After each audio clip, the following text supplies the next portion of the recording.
How did Americans take America? This is not a simple question. It strikes at the core of one of the most complex and controversial nation-forming stories in human history.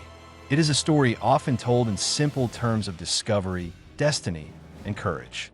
But beneath that surface lies a centuries-long process of conquest, displacement, and redefinition, not just of the land, but of the very identity of the people who lived on it.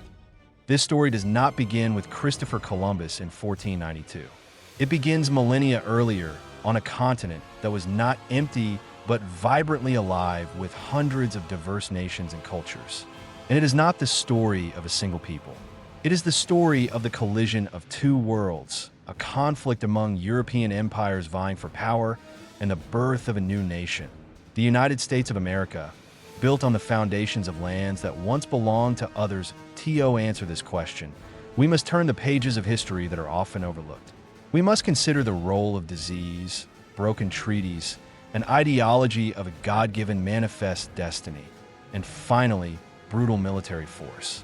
This is the story of how a group of people who were initially European colonists redefined themselves as Americans, while the first inhabitants of the continent, the Native Americans, were systematically marginalized and dispossessed of their homeland.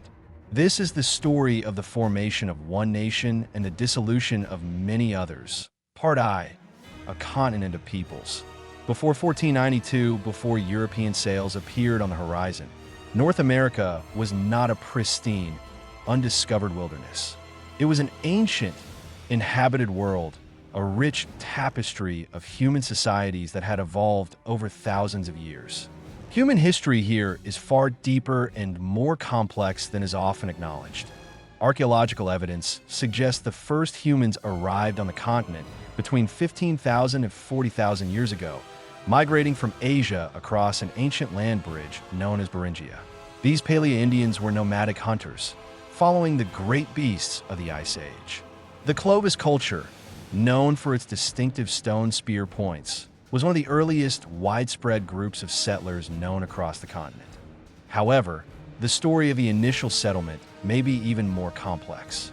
Some controversial findings along the eastern coast of the United States have unearthed stone tools dating from 19,000 to 26,000 years ago.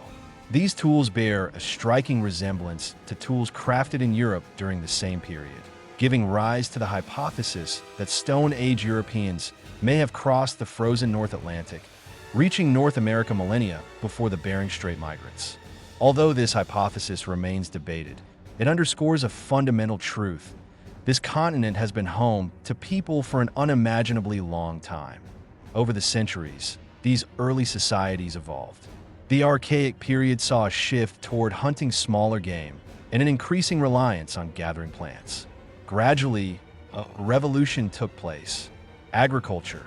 Beginning around 1200 BC, peoples in the American Southeast began to cultivate plants like squash and later corn, a staple food crop introduced from Mesoamerica. This agricultural revolution gave rise to the woodland period, as communities began to settle in permanent locations, often near rivers, developing complex trade networks and building monumental earthworks. They were not simple nomadic tribes. They were organized societies with sophisticated political, religious, and economic systems. By the time Columbus arrived, it is estimated that millions of people were living in North America, divided into hundreds of distinct tribes and nations, each with its own language, customs, and history. It is crucial to understand that the land the Europeans discovered was not a wilderness. It was a managed landscape, shaped by human hands over generations.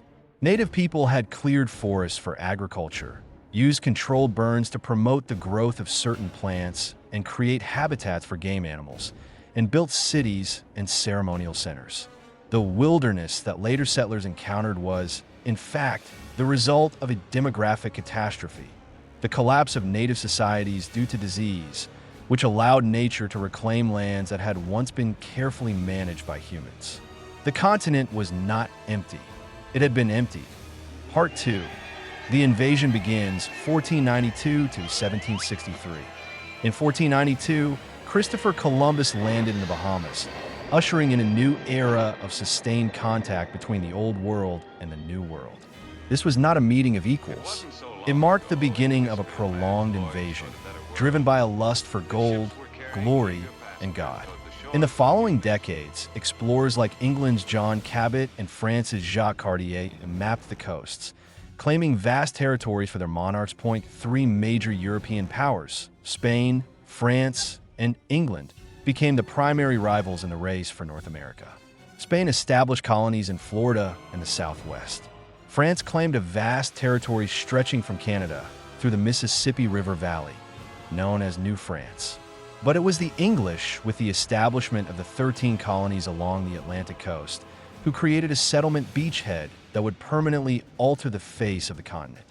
The arrival of Europeans brought an invisible but devastating weapon: disease.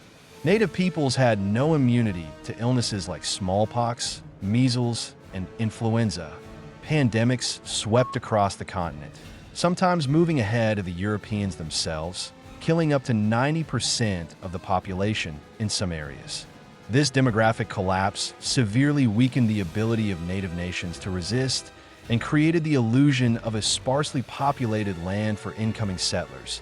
Along with disease came a concept that was equally foreign and destructive: private land ownership. For most native societies, land was not a commodity to be bought and sold. It was a living entity, a communal resource to be managed for the good of the community. Europeans brought a legal system that treated land as property that could be divided, fenced, and owned exclusively. Early treaties were often misunderstood. Native leaders might have thought they were agreeing to share the use of a land, while Europeans believed they were purchasing permanent title. This fundamental difference in worldview was systematically exploited, turning treaties into instruments of legal dispossession. The population boom in the English colonies was a decisive factor. From only about 2,000 people in 1625, the colonial population soared to over 2.5 million by 1775, creating relentless pressure on native lands. Conflicts were inevitable as settlers pushed ever deeper into Indian territory. A key turning point in this era was the French and Indian War, part of a global conflict known as the 7 Years' War, 1754 to 1763. Many native tribes allied with France, viewing them as trading partners and a necessary counterweight to English expansion. The defeat of France was a disaster for their native allies. With the Treaty of Paris in 1763, France ceded nearly all of its North American territory to Great Britain. The native peoples east of the Mississippi suddenly found themselves facing a victorious British Empire and its land-hungry colonists alone. The stage was set for a new conflict, one that would soon be shaped by the birth of a new nation. Part 3. A New Nation, an Old Thirst for Land, 1763 to 1830. The American Revolution, 1775 to 1783, was not just a war for independence from Britain. It was also a war for control over the continent's future. For the American colonists, one of their greatest grievances against British rule was the Proclamation of 1763, which forbade settlement west of the Appalachian Mountains in an attempt to prevent conflict with native tribes. With the American victory and the Treaty of Paris in 1783, this barrier was removed. A new nation, the United States, was born, and it had an insatiable thirst for land. The initial United States policy toward Native Americans was shaped by contradiction. On one hand, leaders like Secretary of War Henry Knox argued that treating tribes as sovereign nations and purchasing land through formal treaties was the most cost-effective and moral way to expand.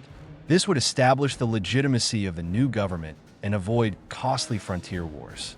From 1774 until about 1832, the U.S. negotiated treaties with sovereign native nations in a form nearly identical to international treaties, which required ratification by Congress. And on the other hand, a punitive policy was also applied. Many tribes had sided with the British during the Revolution. The new U.S. government used this as a pretext to demand vast tracts of land as war reparations or indemnification.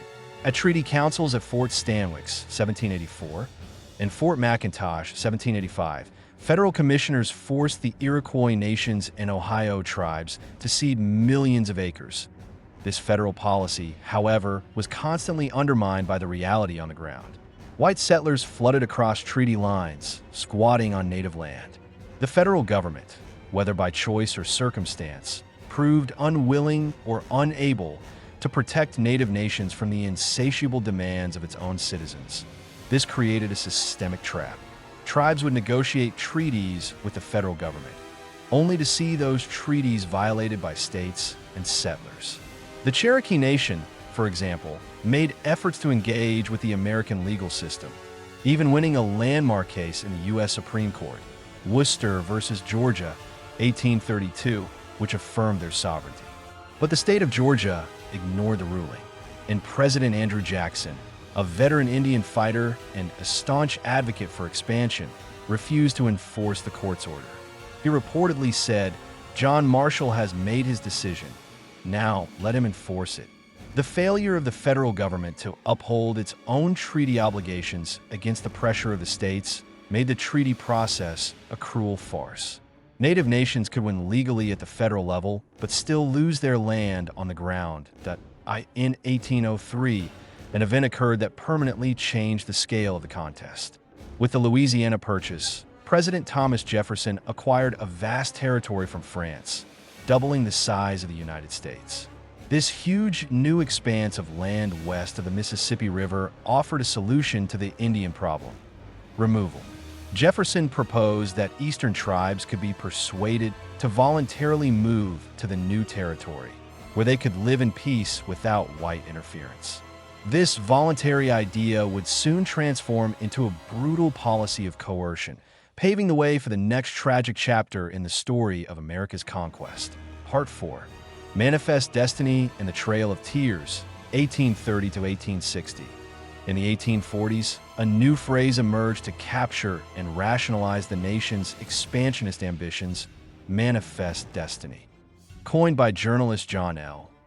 O'Sullivan in 1845, this was the belief that the United States had a God-given mission, an unavoidable destiny, to expand its dominion across the entire continent, from the Atlantic to the Pacific. This powerful ideology blended territorial expansion with a belief in the superiority of Americans and their democratic institutions. It turned the seizure of land into a virtuous act, a fulfillment of God's will. The compass of manifest destiny pointed west and southwest, fueling the annexation of Texas and the war with Mexico. But the most brutal embodiment of this ideology appeared even before its name was coined. When Andrew Jackson, a hardline expansionist, became president in 1829, he made Indian removal a top national priority. He viewed the autonomous tribes in the East as an obstacle to progress and a threat to national security. At his urging, Congress passed the Indian Removal Act of 1830. This act gave the president the power to negotiate treaties whereby Eastern tribes would relinquish their lands in exchange for territory west of the Mississippi River. In a message to Congress, Jackson portrayed the policy benevolently, claiming it would put an end to all possible danger of collision and allow Indians to pursue happiness in their own way. He called it a humane policy. The reality was anything but. The removal was supposed to be voluntary, but the government used every form of coercion, bribery, intimidation, and fraudulent treaties. During his presidency, Jackson signed nearly 70 removal treaties, opening up 25 million acres of eastern land to white settlement and the expansion of slavery. The result was one of the darkest chapters in U.S. history, the Trail of Tears. Between 1830 and 1850, some 100,000 native people from the Cherokee, Choctaw, Chickasaw, Creek, and Seminole nations, known as the Five Civilized Tribes because they had adopted many American customs, were forced from their ancestral homelands in the Southeast. The Choctaw were the first to be removed in 1831, and their horrific journey set the pattern for what was to come. The Creek were forcibly removed in 1836, the Chickasaw in 1837. Finally, in 1838, it was the Cherokees' turn. Despite winning their Supreme Court case and having a constitution modeled on that of the U.S., 7,000 federal troops, and state militia under the command of General Winfield Scott, moved into Cherokee territory. Families were dragged from their homes at gunpoint, with no time to gather their possessions, and herded into internment camps to await the westward journey. The march of more than 1,200 miles was a nightmare. Exposed to the elements, with inadequate food and water, they faced disease, starvation, and exhaustion. Those who traveled in winter suffered from bitter cold and snow. It is estimated that some 15,000 people died during these forced removals. The Cherokee Nation alone lost between 4,000 and 6,000 men, women, and children, nearly a quarter of its population. In the Cherokee language, the event is known as Nu Nada Ulthsun, the place where they cried.